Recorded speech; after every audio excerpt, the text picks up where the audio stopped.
Welcome to the Luminous Life Podcast. I'm Erika Menanteaux, your host, and in each episode, we'll talk to women about how they are living their most luminous lives. We'll hear about the moments where their beauty, skin, and soul fuse together to pick them up, dust them off, and create change and impact they never thought was possible. It's never easy, and here they'll share how they did it and what they're doing next. Christine Mason is the founder and CEO of Rosebud Woman, a luxury, intimate skincare company made with impeccable plant-based ingredients. Rosebud Woman is Christine's latest venture after 20 plus years in the tech and startup sector with multiple $100 million plus exits. Now Christine chooses to focus on companies that make a meaningful difference in the quality of people's lives and experiences. She's a yoga instructor, writer, musician, mother, and has traveled all over the world. Today, she's here with us to talk about why we women need intimate skincare and how the language we use around all things feminine has the power to change the world. Thank you so much for coming all the way out here, Christine. I'm really happy to be here. I know we're a hop, skip, and a jump from New York City, but sometimes that hop, skip, and a jump can take a long time. You set me up right. I was traveling in style during that rush hour traffic. So I knew that I had to meet you after two really important moments. One was when my co-founder Shannon said to me that I needed to bring on this intimate skincare company because it was everything that I believed in. But more than that, there was a book. And the book was what she was bringing home to pitch me, Rosebud, right? So I picked up the book and it's called The Invitation. It is on my bedside table. It is on my coffee table in the spa. It has been a gift to almost every woman I know. So this, when this came to me, this invitation, I thought, oh man, this is an interesting woman. This is a woman that gets it. So can you tell me a little bit about your book, The Invitation? All right. Yeah. The book was a way of wrapping the underlying manifesto of the whole company around beautiful images. And it was a delight to write. So the woman, a lot of people fall in love with the illustrations, and the illustrations are done by a woman named Ouvra. Okay. And I knew that I wanted somebody who would be able to integrate the biological stuff with the sense that you are nature, you are an organic, evolving, perfect thing. And I went on Instagram and I found her. She is a vaginal aura portraitist. No way. Yeah, that's a thing. Actually, what she does. Wow. She is a beautiful artist, and we collaborated over the last year to do that. The book is divided up into a bunch of different topics because I didn't want to only focus on the idea of the sort of greater vulva or vaginal region as an isolated thing, because it nests in the pelvic bowl, which nests in the body, which nests in a culture. And so there's other things in there about what self and self-love and self-care might look like. So I think that what the subtitle is, The Daily Love for Your Intimate Self, is what makes the invitation something that makes you want to dive in right away, right? Oh, thank you. That subtitle, when it was presented along the lines, along with Rosebud, right? Yeah, the Rosebud Woman brand, the products that you've developed.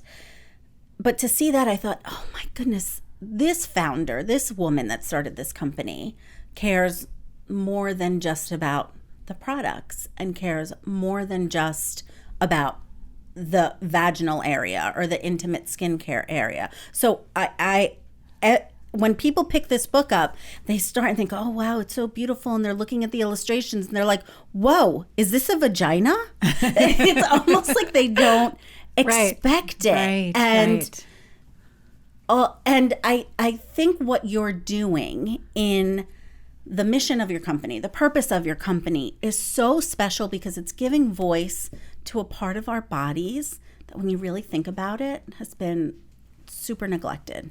I know women who've had multiple children who don't know the names of their own body parts. Right. And this idea, it's a natural thing. There's not meant to be any accusation or blame for not knowing. You learn a little bit in high school. If you read some magazines, or maybe if you have a problem, you might go and find out more about your body. But I think it's a larger question around if it's been shamed, if it's been denied, if it's been repressed, then, who, what's the kind of person who would go and look at areas that have been made taboo by the society? Yeah. Only real outliers. Can you talk more about that? What do you mean areas that have been made more taboo by society? Well, if you are my age, I'm, my early 50s now, there was no such word as slut shaming when we were growing up. Right. That's a really new idea. Right. That you should be able to own your sexuality and claim your sexuality was not a thing. So that's part of it. I tell the story in both the book and in an earlier blog about going out to name the products and really wanting to not call it anything after the yoni because it seemed too Eastern. Right. And I went on Urban Dictionary, one of my favorite places to hang out. Right. As a linguist and an English person, you'll understand that. And we found more than 760 words for pussy, and only a small fraction of them were kind. I think you said there were like 3 of them. Yeah, I think there might be 8 now. Okay. We also make the joke that Breakfast of Champions was in there. I know. So I was like, is that a good one? I had to read it twice. Bad one? I think it's actually in the bad category. Right. But how the idea of the words that people were using to describe this part of a woman's body actually mirrored the insults that were thrown on the feminine in general. So whoredom, filth, objectification, which is, how people talk about it when they're insulting women. That's how they talk about it. And so it hit me like a lightning bolt, the correlation between how you refer to your intimate parts or how others do, and the willingness for you to examine, play, learn, explore, accept, nurture, and even larger, the willingness for the culture to investigate maternal health, to put the same amount of dollars into exploring, what's wrong down here for a woman. And so even domestic violence, Totally. So. When you make peace right. with your own intimate health, yes. with your own vagina, and I'm just going to say it, with your own pussy, yeah. it will yes. reverb outside of you. You will want that freedom for other people. And I feel like there are other people that have started yes. this work, right? People that yes. we respect, and they are yes. experts. But what you're doing by creating, by having the retail product to say to women, yeah, this is how you take care of your vagina, of your vulva. What did you call it? The greater vulva region. Greater vulva region. Well, you can't say labia it's like the greater and vulva northeast. And clitoris every day. Right. It's too long. And vagina is not accurate. That's only the internal canal. So that's really important. Yeah. Vagina is only the internal canal. Yeah, that's right. And so when people say V-care, it's hard to tell sometimes whether they're referring to vulva or something else. I want to go back to something you said, though, because this idea of transparency around acknowledging all of you, that is not just about this particular topic. I believe that applies to everything in culture and everything in your life. If something is so shameful or blacked out that you can't look at it, it actually drives and controls you. And so we want to say anything that is hidden is the actual truth of where you absolutely need to go. That's true about the culture at large around restorative justice in prisons. It's true about our history as a country. It's true everywhere. Our history as a country, our history relationships, of women, family secrets. Absolutely. No secrets. No secrets. You are speaking my language, both personally, professionally, in every way. And I have a great therapist who always says, make the covert overt. And there's so much freedom in that. Yeah. There's so much freedom in that. So I want to go. So taking that back to the product. So one of the covert secrets that a lot of women have had are what's really going on down there. So I had the good fortune to study with a fantastic yogini, Shiva Ray. Yes. I had studied this linear, strong, masculine Ashtanga practice for a long time. Right. And she added undulation and dance. And I went to a yoga teacher training with her, and she taught this an Indian practice called Abhyanga, where you begin at your feet and you anoint every part of your body from head to toe, and including, she said, touching your genitals and even touching your elimination organs. Okay. And so I was amazed by that, and I did it with affirmations, and then began to see my relationship to my own embodiment change over time, like how much I started to really fall in love with my strong calves and my capable back. Right. And So she got me going on this investigation. And then I have a lot of kids, so I'm in and out of concerns with that area, and a lot of daughters. And I had the sense that there was a problem that women weren't talking about. I started to mix stuff up at home. And then I got hired to do technology launch of a company that was making a medical device for women's arousal. And I was absolutely astounded at the number of women who had complaints that could easily be addressed through topicals and or lifestyle and or self-love. And so that's when I really got serious about starting this. And the first step I took was to do a big research study so that I wouldn't, throw all my retirement money down the drain. To find out what the top concerns were. So I didn't how want did to you create research? needs. I hired a firm to do the research. I got 3,000 women, 25 to 70. Oh, incredible. And so we were able to say, what are your concerns? What are your needs? And also, where do you go for information? And who do you talk to? And the most resonant to what we were talking about before, part of the response was that they didn't talk to anybody, or like 10% talked to their doctor, or they went on the internet. But the concerns were very consistent across all age groups. The first one was lack of lubrication, dryness, skin tissue density, laxity issues, questions of stimulation or arousal, the ability to self-lubricate, not be lubricated from the outside, as well as freshness and irritation, itching, and redness. And then we divided those up by age group. And if you were 25 to 50, you had all of these problems. And in a couple of the categories, if you were over 50, which we're using as a proxy for menopause, it went up by a third to a half. There were a couple of categories like the Soothe product, that's redness, irritation, and swelling, that was universal no matter the age. But for the most part, what I want to say is we're not creating a need.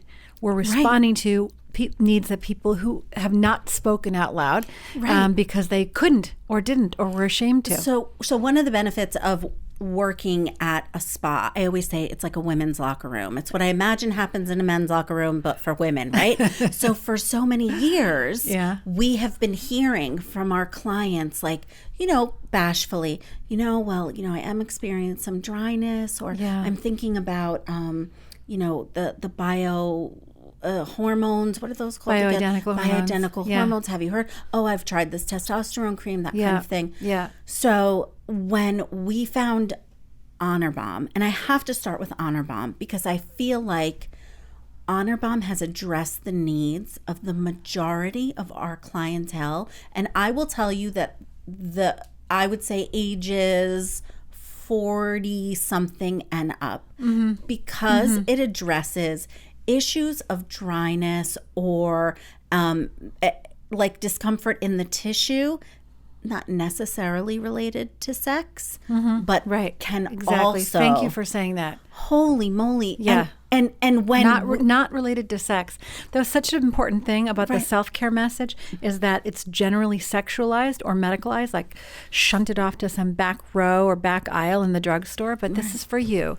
Right. And even, going to the moisture thing, do you know how the tissues of this area are structured? Let me do a quick little... tell me. If you were able to see me, you would see me. So that just like the mouth, the top layer of the tissues actually contain no moisture of their own. All of the moisture is in the subcutaneous layer. And so the only way to push it out to the top is for blood flow to come. And that, when the blood flow comes in, it pushes salivation out. And that can be done through massage. It can be done through plants. It can be done through a variety of things. But when someone's saying, I'm having trouble with moisture, the first thing I say is, are you doing 10 squats a day? And when you look in the book, we say we use the Honor Balm and start at your hip points and good deep massage around the hip points, come into the inner groin, then the outer labia, the inner labia, and leave the nourishing plants on overnight. Because it's a combination of the physical manipulation and blood flow and the actual touch and the ingredients. So what's blowing my mind right now is that Honor Bomb is not a lube, though some of our clients are using it for lube, right? I have used it for lube, but it's not made specifically for that. It's just made women so much more comfortable. So I always say to like clients who are interested, when you go and you get a great wax and you kind of walk with like a little bit of strut, a little tiny bit of Honor Bomb when you get dressed in the morning, it just... I'm going to call it the strut lotion. That's or right. Like That's that. right. I'll change it. But to think about all the products that are on the market in the local drugstore that are quote unquote lubes, right? That they actually don't encourage lubrication. Right. They just make it wet down there. Right. But then there's Arouse. And Arouse is the product that encourages blood flow, right? Yes. Which has transformed the way people are thinking about their own lubrication process. The key ingredient in that is a Polynesian plant called buzzbutton or Spilanthes acmella. Okay. And so they use it in these cultures for oral hygiene because it does that. It makes you foam. If you bite the head off the flower, it just start bubbling up and salivating. And so it does the same thing down there. So it's not a loop, as you said, but it does bring blood flow to the surface, and it's really lovely. I actually use it on my lips. On your lips, right, to hydrate. And that's how we have people. Plumps it up. Yeah. Sometimes here on the little fine lines around my eyes. Oh, that's smart. We'll have to try that. But I have to tell you, the Arouse has been a product that there has been across the board, bought by all ages here because, well, I think there are so many reasons, but because it's different than lube, and I think people like playing with it. It also has a lot of aphrodisiacs in it: ashwagandha, I had damiana, no idea. maca, suma, at a molecular size that can be delivered transdermally. So these are really long apothecary traditions from all over the world that are in that. In addition to aphrodisiacs that can be delivered transdermally. Like people take ashwagandha and stuff like that. So that's what we wanted to put in actual things that traditions in South America, in Ayurvedic culture and everything, they actually have shown over many centuries to be beneficial, and put them in there. So even if it's not your jam to have the tingling and plumping, or you might be lower sensitivity or higher sensitivity to that, the ingredients are still good for you. Incredible. So I want a tiny drop of that, though. Just a tiny drop. Yeah. So I want to go back to the first sort of the second thing that rocked my world is that I saw an interview with you in which you said, I want to quote you because I want all the people that tune into this to hear this. Language is the framework from which we make meaning of things. It helps us look at what ideas work and what ideas don't work. And I think that we can sometimes be so flippant with our language that to have heard you say this and to read your book and to experience your products, I thought, no, this is going to be a movement. This is going to be far greater than, just retail here, right? I think you're really going to change things. And what it's done here at Luminous is that it's changed the conversation that the team is having, which then changes the conversation that the team is having with all the clients, right? So there's a little bit of a ripple effect. I asked my team today, I said, what do you want to know from Christine Mason? So I have a team from 17 to 53. The majority are in their 20s. And they said, is it okay to say the word pussy? Is the word pussy okay? Except for in very few evangelical belts and the blue bloods of Maine. No, I feel that word is being reclaimed. Okay. It still has a little bit of a naughty edge to it in some way. And because we're on this mission to name your parts for what they actually are, I was telling you that there's a movement in Sweden where they start very young with preschool, and they've created a name for that part of a girl's anatomy that they then learn from a very young age, so they can refer to it like it's their elbow or whatever, a normal part of themselves. And since we don't have that yet in the culture, although maybe you and I can come up with one today, that's really vital. I say it with prudence about how people in general are, and if they're not open to it, then just use the actual anatomical terms, vulva, labia, etc.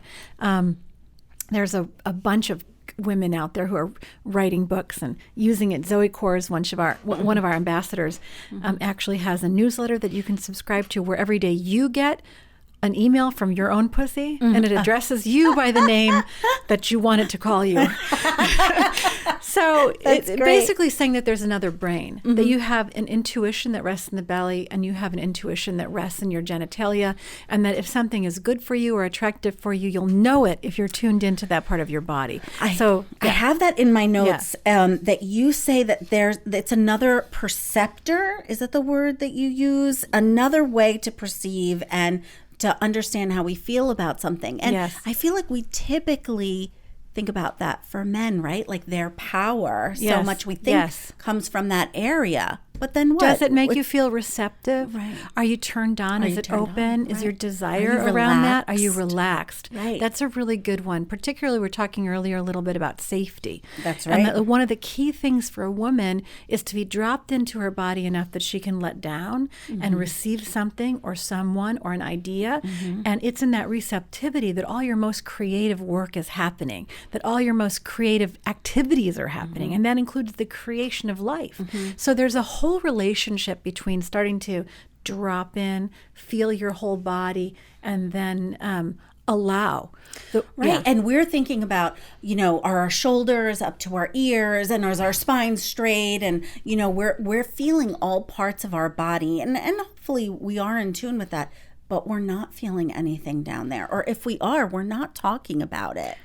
I love that you're saying, so you can try it right now. Okay. So you do yoga, you have a yoga practice. So, Mula Bandha is this pulling up of this little intersection of muscles at the base of the body.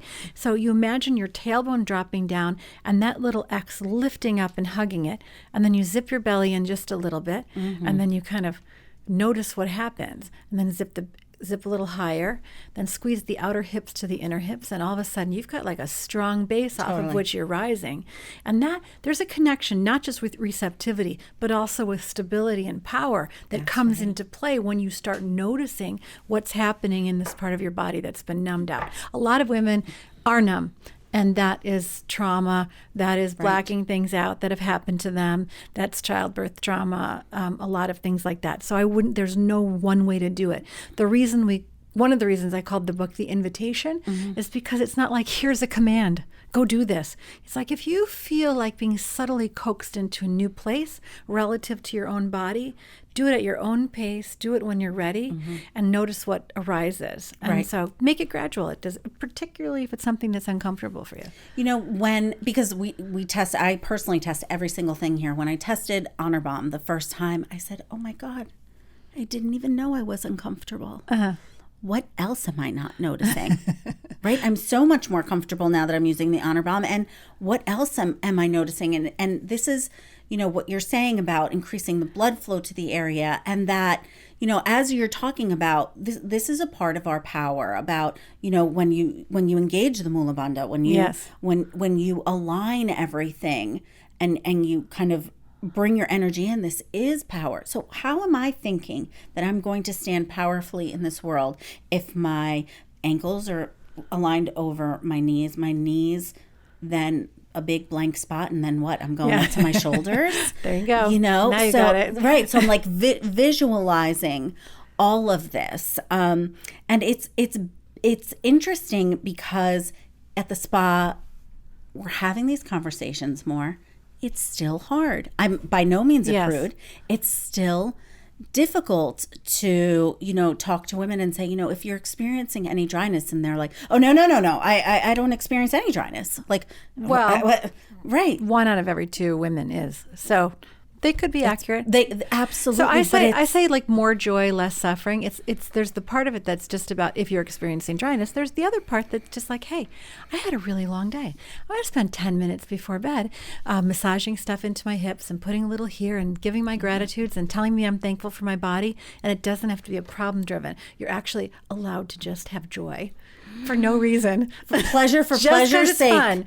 And you want to take care of that skin, and you want to feel good about it's nice. It's a nice ritual at the end of the day.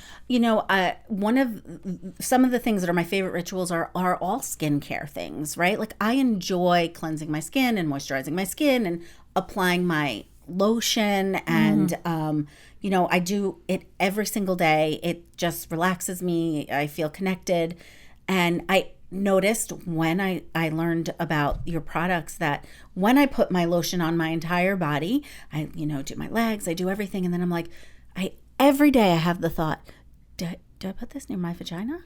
Or do I not? What do I do with that skin? And the Soothe skin cream has solved that for me. Because the part that I know we said that it's, high quality plant-based ingredients, but the products are so clean that you could put them anywhere, right? And they won't harm you. We was joking that this product, the Soothe product, is the one that's most popular among men who steal their wife's products. Really? Is it really? Yeah, I get comments from guys who are putting on an eczema and stuff like that. Yeah, that's, I'm a little bit of a skincare junkie. Oh, yeah? And this was the first one I made. I made this at home initially. When I made it at home, I put in arnica and all the things that ended up in it anyhow, except but when I took it to the actual chemist, who's an amazing chemist. He did Perricone. He does a lot of great lines. Cool. And he laughed me out of the building on the first round. He said, this looks like a cookie recipe, but give it over. And he turned it into a really exceptional formula. So it's got arnica, calendula, comfrey, everything for redness, irritation, swelling, all that kind of stuff. So it works on, my daughter puts it on her eyelid eczema. Right. And I think you'll like it. The boys steal it for muscle aches because it's got that arnica in it. So we've had a huge acceptance of Soothe from the spin crowd. Oh, yeah. And the hot yoga crowd. That's right. Because I think like any irritation in that area, any chafing. Particularly if the inner labia hang lower than the outer labia, it's a real, that's a very nice product for that. Again, a little goes a long way. Right. Yeah. So that's been incredible. Another thing that the workout crowd loves is the Refresh Spray. Okay. Can you talk to us about the Refresh Spray a little bit? The surfactants and soaps don't belong down there. The one thing I'm always wanting to make sure people know is we do not want to deodorize your natural smell. Your pheromones are amazing. There's nothing wrong with the way you smell. That we basically want to clean the outside and keep the vaginome free of bacteria and not irritate it. So witch hazel, aloe as a base, and then a little bit of tea tree, lavender, hydrogen peroxide, and a few things that are natural antibacterials. So it cleanses and it refreshes. But it's not it's not like you're perfuming. No perfuming. Right. What is it? The greater vulva region. Thank you. Look at you with the precise language. I try. I really, really, really try. So that's also been a huge hit. But what's the nicest part about having the products is that we can say to them, no, you guys, you don't understand this founder and her family, because that's another thing that I want to talk to you about. Like, this is a family business, essentially, right? It was not intended to be a family business. So tell us about that. So I when I started formulating, I was hanging out with my daughter, and she's like, yeah, whatever, another new project of yours, right? And one night I was actually at her house, and she's a professor at Parsons School of Design. Okay. I was at her house, and she was sitting next to her roommate, Maria, who's over for dinner. And I'm like, I'm doing this. I know exactly what I want. I want the top packaging designer in the country. And Maria says, I did Fenty, like I am the top packaging designer in the country. And I said, well, what a coincidence. Will you do it? Will you give it? Right. And she said, yes. And so it was that. So Sam was there from the beginning, but she's like a person in her own right. She's got a bridal business. She has a son. So I was very reluctant to drag her in. And little by little, she started doing the Instagram feed. Did you meet this person? Right. And now she is really helping out a lot with partnerships, alliances, training, because we needed it. And then my son, who I've been in business with on many ventures, co-investor, runs a lot of things with me, is running ops out of our Los Angeles office. And then we have this amazing woman, Michelle, who came from Aveda, just does tremendous work, also very committed to women's issues. I think she did TEDx Women and a bunch of other stuff before this as part of her hobbies. And we're super committed to being engaged in the community with that stuff. I can't recruit the others. No. They all have their own lives. But it's not saying I wouldn't want to. It's this little odd being in a family business. And particularly it's for the people who aren't in the family. Right. So you have to I feel like to be very careful to treat them all equally and professionally, and that's a little tricky, but it makes me really happy. So you've been in business with your son before, yes, but never with your other children. Oh, right. okay. So That's right. This is That's like right. now like real family business because there's more than one kind of thing going on. That's right. Samantha came here to train us, and I was so impressed because one, she knows everything inside and out about the products, but the team was a little shy that day. And when I tell you that every day we talk about vaginas in every capacity and the greater vulva region in every capacity. And I'm so impressed, Erika. I know we really do, even before Rosebud, but now that Rosebud is a thing, it's like we talk about it all the time. And Samantha, she came in and I said, don't worry, the team's like, they're so excited. And they went quiet as mouses or mice. They were Mises. They went super quiet, and so she really had to have the conversation, and that's when they were like, oh man, we really have to think about the language that we use around our bodies. Yeah, I really love it when people talk about it with directness, warmth, and compassion and reverence, because the flipness has an edge to it. Like that thing we're talking about with the word pussy. It's like it's got a sharpness that masks discomfort. That's right. And so you sink in a little bit, and you're like, yeah, that's a part of my body. We can talk about that without having to rush over it. That is so. I appreciate you having her here to do that and opening up your staff to that. So I want to read one thing that you wrote in your blog, the 760 words for pussy, few of them kind, because when I read it, it brought me to tears. Oh. And I want to share it here with everybody who's watching and listening. You write, when we name the pussy as sacred, we do this in part to arrest the pathology of a culture that has turned away from the feminine. And we also do it for ourselves, to come back into wholeness. This part of a woman exists in wholeness with and for the rest of her body, not to be in service of another. Make it again a temple, a cathedral, a sanctum. Find a word that is beautiful to you. Say it aloud. Say it in the presence of others, especially men. Don't whisper it. It's an important step in re-honoring the feminine.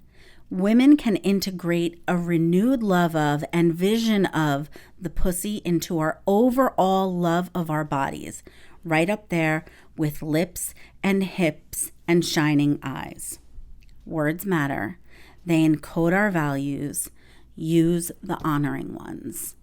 That, Christine Mason, is everything. I wrote that, really? You wrote that. You that wrote so that. Good, and Erika. I mean, it is so powerful. Yeah, it's a powerful idea. It's powerful because we can change. You talk a lot about activation. It's not just about ideas.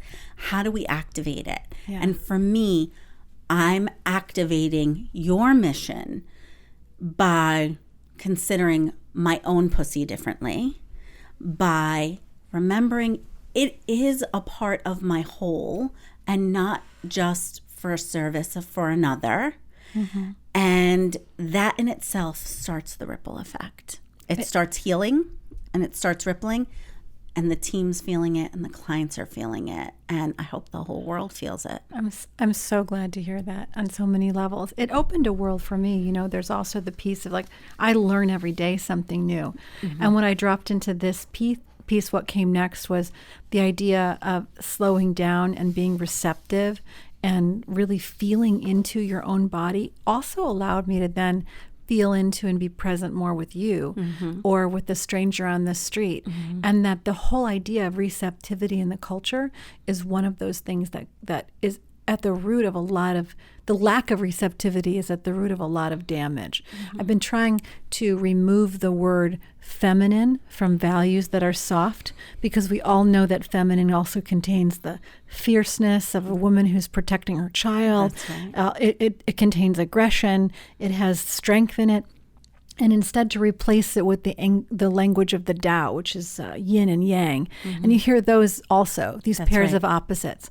But that yin are the soft, receptive lunar qualities, and that yang are these active, forceful solar qualities. And that it's contained in each one of us as an individual, but that even women have been told lately, like you'll notice this huge uptick in women superheroes with guns. Like, okay, that's great. You're now actually yangifying what is a feminine ideal. You can have both. And that I'd really love to see the yin brought, because the yin brought back in the masculine, in the male-bodied people, and the yang and yin in balance in women, and then see what that does to our receptivity to earth, to nature, to all of the systems that we're a part of. Right. You probably would be able to think 7 generations out if you were slowing down a little bit, I think. So, yeah, the language of acknowledgement and acceptance, and you are worthy, and you are nature, all of that stuff is 100% in line with how you talk to all of yourself. Yeah. Yes. And our daughters and our granddaughters and hopefully their daughters. I thank you so much for helping bring this awareness to so many people. But really, I really personally want to thank you for helping me reconsider my entire body, including my greater vulvular area. I really appreciate the work that you're doing, and know that even in Hohokus, New Jersey, there are many, many women who are benefiting from your mission and your products and your intentional words. Thank you. And may your daughter, who's 10, you said? 10 years old. Sophie, that she never has to worry about this. That she knows it from the very beginning, that all of her is worthy. That's right. All of her is nature. That's right. And may it be so. May it be so. Thank you so much, Christine. Thank you, Erika. Thanks for listening to this episode of the Luminous Life Podcast. If you like the podcast, please rate, review, and subscribe. And to check out all things Beauty, Skin, Soul, you can find us at www.getluminous.com. See you next time.